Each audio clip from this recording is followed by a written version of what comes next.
Hey, what's up guys, Sir Emanon here, and welcome to another dual commentary on the channel today. So this is actually going to be round 1 of the LCS number 8, which is currently ongoing this weekend. So I actually have quite a few of these replays backlogged from today, because I spent all day sort of just hopping into some dual lobbies and working on other stuff in the background, then hitting the view replay button and saving them. So I didn't watch many of these, but I managed to get a lot of good matches from, I would assume good matches anyway, from very high profile players. So let me know if you guys want to see a lot of these and how often you want to see them. Just leave a comment down below, because I can space these out over the course of the next week, or I can upload many of them either like tomorrow or like Monday, things like that. So if you guys want to see a lot of these at once, let me know. If you want me to still upload like my regular content, definitely also let me know about that. So I just want to know what you guys' like general interest level in these LCS feature match commentaries is, because there's going to be quite a lot of very, very good games here. And there's actually a lot of Phantom Rage centric stuff, so this is like a very good look into that format. But without further ado, let's go ahead and hop into the gameplay here. It's going to be Steven Trifanowski, aka Trif Gaming, a link to his channel will be in the description, on Infernoble Igknight versus Esala on Phantom Knights, just like a Phantom Knight kind of combo deck. So let's just go ahead and get started here. We're going to see Esala win the RPS here, and he is going to opt to go first. So the opener for Phantom Knight is going to be a copy of Durendal, Ashe, Fogblade, Shade Brigandine, and Cosmic Cyclone. So this is a build that's been popping up for this tournament, which is just like a combo-oriented deck where you play some of the Warrior engine, like specifically the like Renod, as well as, you know, just equips that can manipulate the Phantom Knights pretty well. But yeah, this is like kind of what the PK lists are looking like for this tournament. And then we see Trif's hand is a copy of Sublimation Knight, Rhoda, Igknight Paladin, Ogier, and Durendal. So not that many hand traps in either player's hand, it's just a single Ashe. So it's going to be a battle of the engine cards here. So we're going to see Esala start off his turn by activating a copy of Shade Brigandine. That's going to summon itself to the field. And then we're going to see Durendal being activated, which will net him a copy of Fire Flint Lady. Then he will special the Fire Flint Lady, and then link those off into Isolde. Isolde's effect on summon is going to add a copy of another Fire Flint Lady. And then he's going to use Isolde's effect, milling 1 to summon the Renod, and then Renod will add back the DDR that was milled, which is very, very good with PKs, of course. Then he's going to link off the Isolde into a Link Cross. That'll summon out 2 level 1 tokens. Then he's going to turn the Renod into a copy of Linkuriboh, and then turn the Linkuriboh and the Link Cross into a copy of Barricade Borg Blocker. Then bring back the Linkuriboh by tributing 1 of the tokens, and then linking those off into a copy of Rusty. Rusty is then going to send a copy of Cloak to set Fogblade. He didn't really start off with any of the PKs, so not really a good use of, or not able to make use out of Torrent Scale this turn, because you're just kind of, the only PKs are going to be off of Rusty. I'm going to banish the Cloak to add probably just a Boots to hand. Yeah. And now you can also just DDR this Ancient Cloak, which is, again, very, very good synergy. Getting rid of the Fire Flint Lady there. And then you can summon out the Silent Boots. And then overlay. There's no Leviair, and there's also no Phoenix Blade to make use of it. So I'm kind of curious as to what he's going for here. Again, I didn't watch any of these games, so I have no idea what's happening. Gonna be Break Sword. Okay, so he might go for Rusty to pop the Break Sword to bring back the 2 PKs and make them become level 4, which is decent. Okay, Trif is just asking what the Fogblade is. These guys are in Discord, so I have to kind of infer everything myself, since they're not typing in chat, which I have covered up in the video anyway, but yeah, I don't have that to work with, so I'm just kind of going off of my own sort of intuition and what I can observe from the gameplay here. So yeah, Rusty did pop the Break Sword. This actually puts the Break Sword in grave. So like, in the event that a Fogblade goes to grave, like say like he negates something and then it gets linked off and then the Fogblade falls off, you like Fogblade back the Rusty, and then, or Fogblade back the Break Sword to his own Rusty points to, and then get a pop. Kind of like Dingirsu with Babel and stuff. Break Sword is going to bring back the 2 Silent Boots. They become level 4, and I believe you're locked into Darks this turn. Yes. Okay, so he's gonna link away instead of exceeding. Okay, he's gonna go for Verite Anaconda. Fair enough. Verite gonna activate, paying 2k, sending materials, and that's gonna summon Dragoon. So yeah, yeah, I think the entire point was just to get Breaksword in the grave, which is fair enough. Gonna banish the boots to add the third copy of Fall Blade because there was one in the opening hand.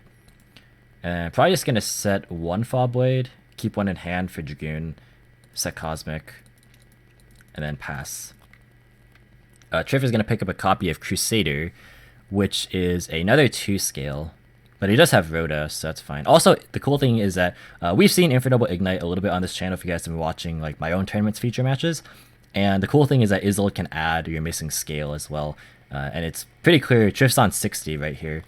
So he has to be playing a lot of these in order to get value out of them. So that's a really, really nice. Like, they can just add literally anything, which is cool. Like literally anything in the Infernoble like arsenal. Main phase 1, going to activate Durendal.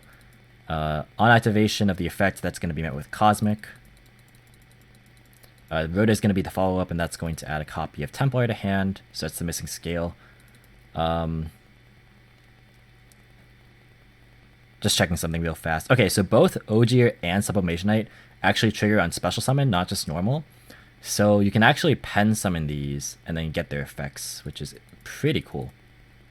Going to Scale Crusader, and then Scale Templar, and then this is, I would assume, a pen summon. Again, they're not declaring anything in chat, so I have to, yeah, kind of like infer everything. Ogier and Sublimation Knight will trigger. We won't be able to know the chain links, but we'll be able to see. That's probably just a misclick. Yeah, there we go. Sending Oliver off of the Ogier, and then equipping the Squeak Knight. Squeak Knight going to unequip itself, and then gonna link off the Paladin and the Ogier for a copy of Isolde. Okay, so I think the on-summon effect, the on-summon effect of Isolde was used, and then Dragoon was chained to negate it, because there was nothing sent for cost. So that is what I think happened there.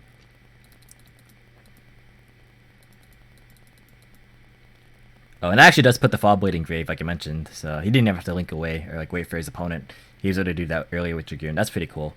So yeah, he can do Fall Blade right now, which I imagine he's doing to clear his scale, because this can add like a Renaud, this can add like a Gearfried, although there's no equips right now. But this can add pretty much anything. So if you pop one of the scales, that turns off the other one, and then you have 2 Fall Blades and Ash to deal with like the rest of these cards here. Yeah, so gonna bring back the Breaksword, that's gonna pop a scale. I guess it doesn't really matter which one. I don't know how many 7s and how many 2s there are, but maybe that's like something that could marginally come up. Probably not going to this game. Isolde gonna be made because the first one did not use the Send effect to summon from deck.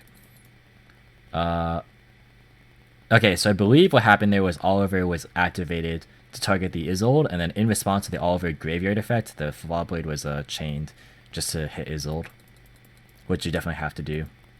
Yeah, Trif's just gonna admit defeat there. There is not really any coming back from that. So even though that seemed like a pretty modest board by like, you know, combo 2020 standards, it still was a fair amount of interruptions. That was like a solid 5 interrupts. But we're gonna see in game 2 Trif go first. The only thing I checked for was I went to the logs just to see if there was a game 3. That's all I really checked for, so I guess that's kind of a spoiler, but the fact that I just don't really know what happens is pretty interesting. But we are going to see the opener for Trif be a Sublimation Knight, Igknight Squire, Igknight Templar, Painful Decision, and Genba. So yeah, Painful Decision very, very much telegraphs that he is on a heavy Igknight package. Which definitely is makes sense, you know, if you're playing this kind of build. I think he's just playing a lot of starters and ways to just extend with the Ignites. And then Esala's hand is Ash, Ragged Gloves, Nibiru, DDR, Zuking, Alpha. Master of Beasts is its TCG name. So a lot of good going second cards, but not a lot of engine cards. I imagine you don't play multiple DDR just because you can do the play with that we saw game 1 with Isolde milling it and then Renaud adding it back. But yeah, Trif can do some plays here, but he'll probably get interrupted. Painful Decision going to be activated. That's going to mill Crusader to add Crusader. And next he's going to scale up the Squire and the Crusader. And I guess probably just Pendulum Summon right here. So Pendulum Summoning 2. This is a level 2. Can't be pen summoned here. Gonna summon out Templar and Sublimation Knight. That is going to allow him to equip the Squeak Knight from deck. Squeak Knight going to unequip. And then link away the Templar and the Sublimation Knight for a copy of Isolde. That grabs a copy of Paladin. Yeah, as we kind of alluded to before, this is a very common play. A very nice way to actually make use of your Isolde. Going to go for the Isolde second effect next. That's probably going to get ashed. Yeah, he sent one because he already drew the Genba, so he's going to go for Fire Flint Lady. So I think Esala now has more intel on what Trif's hand looks like. Gonna link away the Isolde into a Link Cross. That is going to summon out 2 level 1 tokens. And then normal summon Genba because he hasn't normaled yet.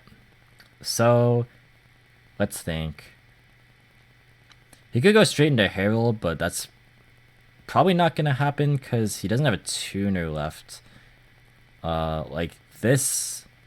Yeah, this can only become a tuner on special, but then you can only special summon once from the extra for the rest of the turn, so like nobody ever uses that effect. Actually, wait, no, he has scales still. So he can actually use the scales to grab a copy of Renaud and then summon the Renaud, and that's his tuner. I'm surprised he actually then milled the Phoenix Blade. Because if he had access to Renaud, he could have like milled an extender. But okay, so actually he could go for Herald straight away and then go for Renaud and Fiber combo. So I think you have to drop to be over here. Because if you do that, you know the card in his hand is Paladin. So like what can this get you? Like this can get you a copy of Gearfried. You can banish, but then you don't have... But then you just don't have anything to equip Gearfried with. Yeah, I think you definitely drop Nibiru here for sure. Yeah, because again, just getting you Renaud makes it so he's going to have the tuner access after, so he can actually just go straight Herald. Oh, not going to Nibiru, alright. Yeah, he is going straight Herald, okay. So, this will be interesting now. So now Trif can actually complete his combo. Gonna grab Renaud, yeah. This is what I was saying is that, yeah, he can just go for Fiber afterward. Going to special Renaud and use its effect to add back. That's gonna add back. Oh, add back Crusader. That's super cool. Was this? Wait, actually, how did that get engrave? I can't remember how that got engrave. Oh, by Painful Decision. That's right. Yeah. Oh, it's so sick. All right, this is actually really cool. Again, I didn't watch any of this, so this is really neat. Gonna go for a copy of Formula. That can get a draw. Draw a copy of Summoner's Art, so there's another Ignite. Gonna link for Fiber. Fiber going to summon out Despot 1. Alright, so he's playing a Rorodon. That's going to bring out 3 level 3 tokens. I wonder if he's playing Power Tool, and I wonder if he's playing Coltling or other targets for this.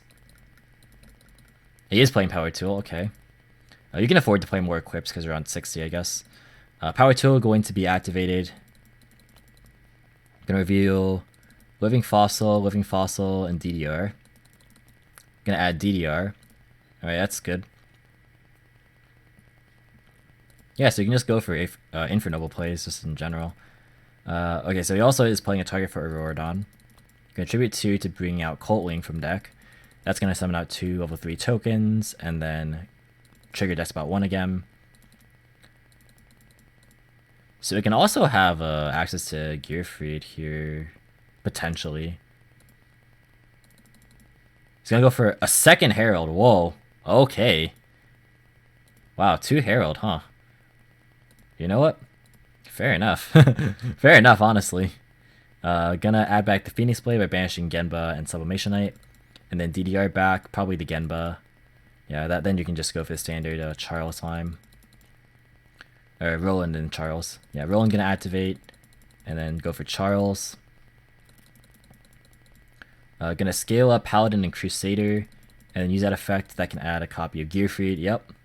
Yeah, because he can go for Banish DDR and then Phoenix Blade back. And that's another negate. So yeah. Add by Phoenix Blade. And yeah, Esala's just gonna scoop here. Yeah, I think just had to drop Nibiru. Couldn't really risk the Herald because like if you're familiar with the Ignite package, then you just know that gets Renaud and that allows you to combo. So maybe he just wasn't familiar with the Ignite plays, just the way that they function in this deck, which is fair because like not a lot of people play the Ignites. But we are going to see Esala probably go first in game 3. And we already see how strong his deck is going first. Opening hand is Ancient Cloak, Cosmic Cyclone, Fire Flint Lady, Torrent Scales, and Book of Moon. Alright, Book of Moon is... I really like that this card is actually being played quite a bit. I've seen quite a lot of this card in the LCS today. And it's just a very strong going first card. Like, it stops so many different decks. But yeah, we're going to see a normal summon of Torrent Scale. You can pitch Cloak, and then you can just dump whatever PK. Oh, I didn't look at Trif's hand. Trif's hand is Oliver, Cavalier, Gamma Seal, Sublimation Knight, and Arthur. So, Gamma Seal... Yeah, Kaijus are also really popular right now. Just because, like... Especially against Dragon Link, they don't really have a great way to play around it. Because like, you Kaiju the Savage, and then that gets rid of their Buster Lock. And then most decks can play through Herald Seal, not really with that many issues. So yeah, it'll be interesting to see. Also, Arthur are pretty good against PK, because like back removal is really nice against that deck. Yeah, gonna get rid of the Ancient Cloak to mill a copy of Ragged Gloves. Ragged Gloves is super good because it just sets up Levier. It also sets up like the PK Traps Engraved, so you can do stuff like triggering the Rusty via summoning Breaksword, like you did in game 1. Summoning out Firefront Lady here, and then going to link away into Isolde. On summon, gonna add another Fireflint Lady, and then mill 1 to summon out Renaud, and then Renaud add back the DDR. Then I'm gonna go for a copy of Link Cross. That's gonna summon out 2 level 1 tokens, and then go for Link Rebo with the Renaud. And then go for Barricade Blocker, and then go for Link Rebo, and then go for Rusty. Same stuff as game 1. So Rusty's going to send the Boots and the Fog Blade. So he hasn't used any of these PKs in Grave. So he's going to be able to guarantee, even without using the DDR, he can get 2 level 3s on board, because Cloak can add another Boots, which triggers Torrent Scales. You can summon Boots. And you can like DDR something back. You can like Breaksword, pop your own stuff. There's a lot of plays that can happen here. And you still have gloves and boots left. So this is a lot of good things here. You're gonna banish Cloak to add boots. Here we go. Hey, alright. I'm getting a bit of a good idea of what this deck is doing. Which triggers Torrent Scale, alright. And then go for a copy of Silent Boots. And then summon a copy of Breaksword. And then probably the same play where you just pop your own Breaksword. And then bring back the Torrent Scale and the Silent Boots off the Breaksword Graveyard effect. And then you can go for Silent Boots next, searching a Shade Brigandine. Okay. So he's probably going to Shade Brigandine and DDR. I wonder if he's playing Link Spider. Because if you are playing Link Spider, you can make a rank 4 with these two. And then you can go for Shade Brigandine plus whatever your DDR back to go for Verte if you play Link Spider. Which will also... you're only going to end on 1 Fog Blade, but that's fine, I think. Yeah, let's see what the play is. DDR pitched Fireflint Lady, and that's going to summon back probably the Cloak. Yep, you just want different names. Okay, going to link off into Verte here.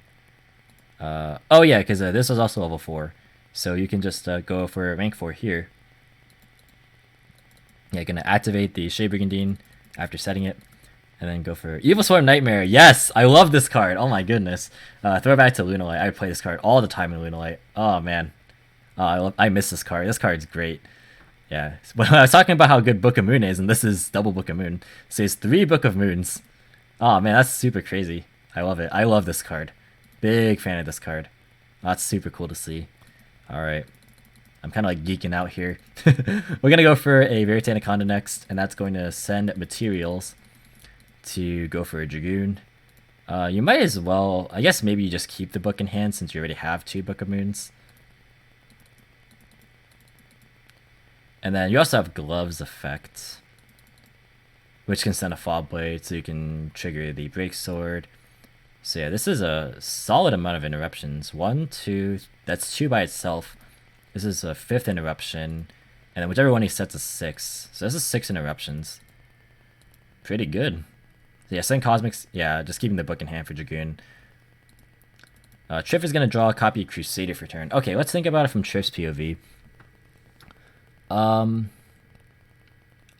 I think actually, okay, so you have a native out to Dragoon because you're playing Infernoble, so you have Gearfried.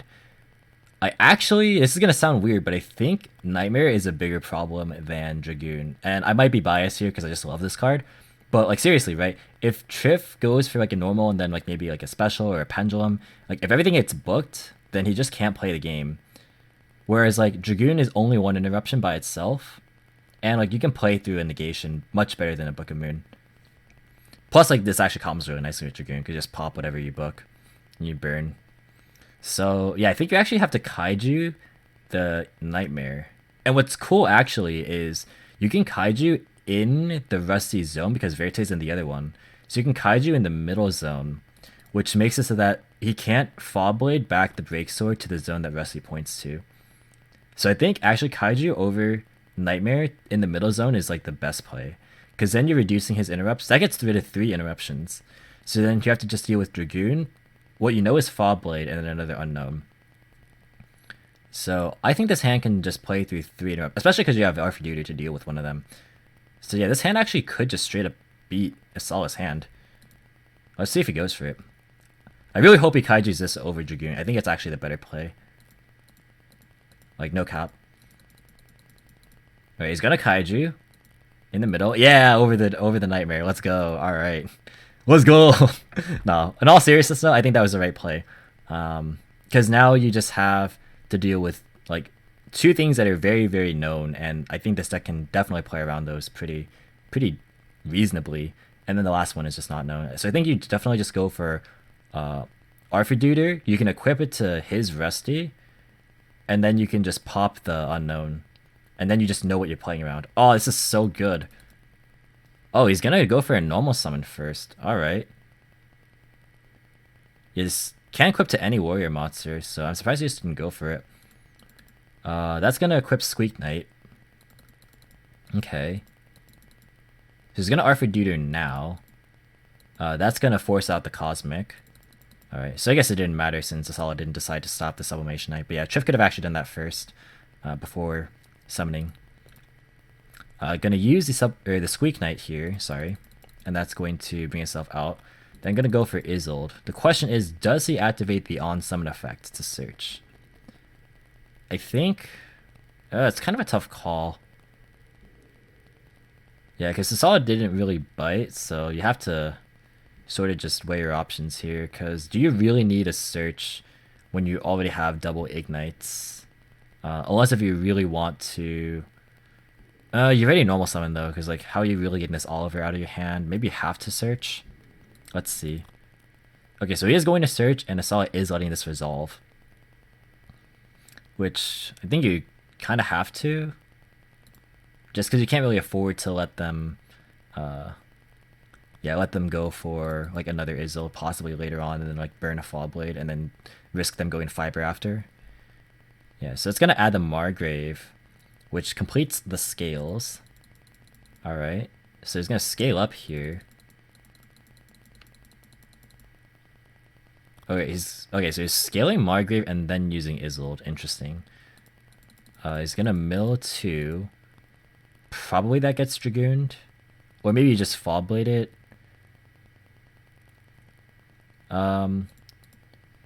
He hasn't used a monster effect, so maybe if you want to play around talents as well, triple tactics, then you can just Fall Blade here. Alright, he's gonna Dragoon instead to get the body off the board. I personally probably would have Dragooned as well. Because now you're putting them on having multiple extenders instead of just one to go for Fiber. Right, so he's going to scale the Cavalier and then pen summon, I would assume, both of these. Yeah. Okay, so now you can go for Fiber, but I think you don't want to...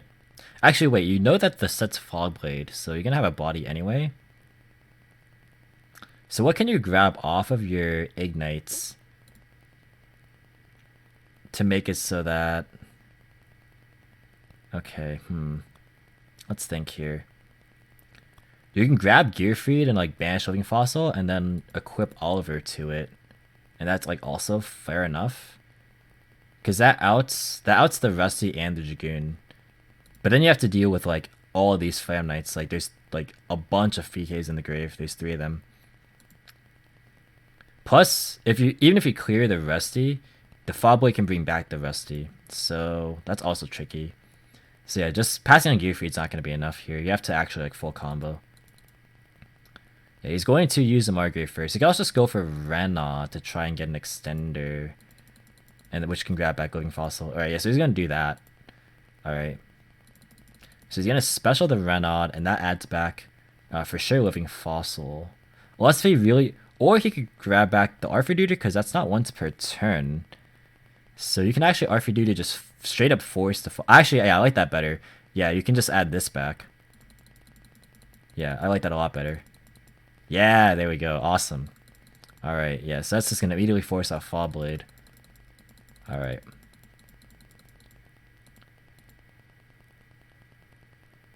Yeah, so we didn't see what this Fall Blade was used on, because this can only destroy sets, so that now it's kind of sitting here. We don't exactly know what's being like equipped and targeted to what. But we are gonna see a copy of Fiber come down. That's gonna get a copy of Despot 1. Oh, what happened here? What happened there? I have no idea. Maybe Trif's just thinking. Okay, I'm seeing chat, and there's a judge that just said 3-minute time extension. I don't know why, because as far as I can tell, all these plays were illegal.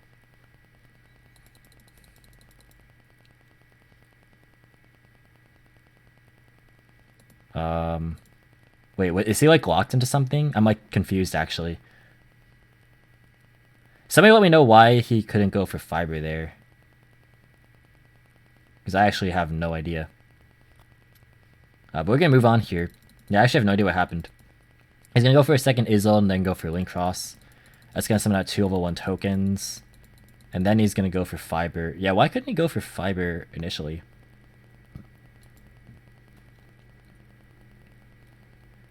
I'm like genuinely puzzled. I have no idea what happened. We're going to see Fiber. That's going to summon out Despot 1. Maybe he like messed up and wanted to do a different play. I can't think of it. He's going to tribute off the tokens to go for a Cult Wing. This actually felt like wasted materials. Because he never went for like... Formula Marcher stuff.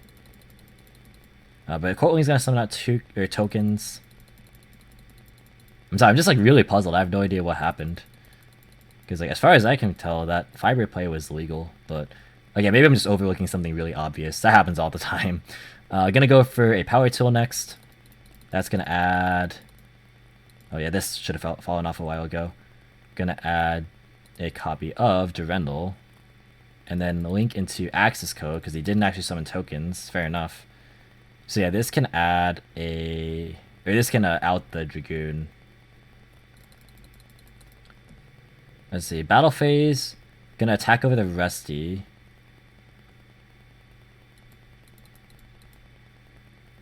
And then gonna attack over the Verte. This will be game if this connects. Esala is gonna use Link Rebo. I don't know if that was in response to the attack. I would assume probably not. But then again, I'm pretty sure the turn player has the priority to make the first action in like the battle phase as well. Like after the attack connects. I could be wrong about that though. There's like really wonky rulings. It definitely wasn't in response to the attack for sure. Because then absolutely you can't like use Link Rebo there. But I think this is gonna be how the game plays out though. Yeah, Link Rebo gonna be up. What's happening here? A lot of stuff going on and I don't know what's happening because nothing's happening in chat right now. A lot of looking at the graveyard, extra deck. Oh, okay, and Trif admitted defeat. So yeah, I guess the Link Rebo just managed to stick on board here. Um, yeah, I think. Let me know if this was like a thing you can do after like the power tool or attack connected, because I've gotten comments on other videos that like would tell me about how like Linkuriboh can't be used like by the opposing player, since after the attack finishes, like the person who's conducting the battle phase can make the first action. That's what I was alluding to. Um, so there's like confusion about that sometimes, and like it's not always consistent, because like here in this game, like clearly they both thought that like this Linkuriboh could be used like on resolution of the attack, so to speak, right? Like after the attack is completed, then you can just use Linkuriboh. But I've also like seen other games where like people have said no, you can't do that. So yeah, let me know what the correct ruling for that is, because yeah, obviously if you're like responding to the attack with Linkuriboh and then you redeclare, then you obviously can't use Linkuriboh to tribute itself. Like that's obvious, that's clear. But this is a little bit wonkier, where like does the opponent have the ability to have, or does the opponent have a window after the attack connects, before like this access code goes in? So yeah, a weird set of plays that happened game 3 there, because again, I really still like, I'm still just puzzled about this whole like fiber thing with the Renat and the Oliver, because I really thought like, I really don't know what happened to make that play not legal to where they had to rewind it and then the judge gave them a time extension. So apart from that though, it was a pretty good match. It showcased off what the decks did quite nicely. And yeah, Esala's deck put up a lot of interruptions there. Even with the Kaiju, it ended up being too much there. But yeah, that's going to be it for the video, guys. Thank you so much for watching. Again, let me know if you want to see more of these or how often you want to see more of these. Just leave a comment below. I'm sorry if my commentary was kind of bad. I just, again, haven't seen any of these matches, and I didn't really know what to expect going in here. So when I have to commentate blind, it kind of gets a little bit messy. Especially when I can't like see, you know, what they're typing, or there's nothing typing in chat, or nothing being typed in chat, because everything is being just said through Discord. So like when everything is kind of just up to what I can immediately observe, which gets a bit nebulous when I don't know exactly when Linkuriboh is being used. I don't know like why fiber couldn't be summoned there. Yeah, like that kind of gets hard to sort of awkwardly commentate, but hopefully I did a decent enough job anyways. But thanks for watching. Leave a like if you enjoyed, as well as any thoughts or feedback in the comments. Subscribe for more competitive Yu-Gi-Oh content. If you want to, you can follow me on Discord, Twitter, or Twitch. All things in the description as always. And until next time, I'll catch you in the next video. See you guys.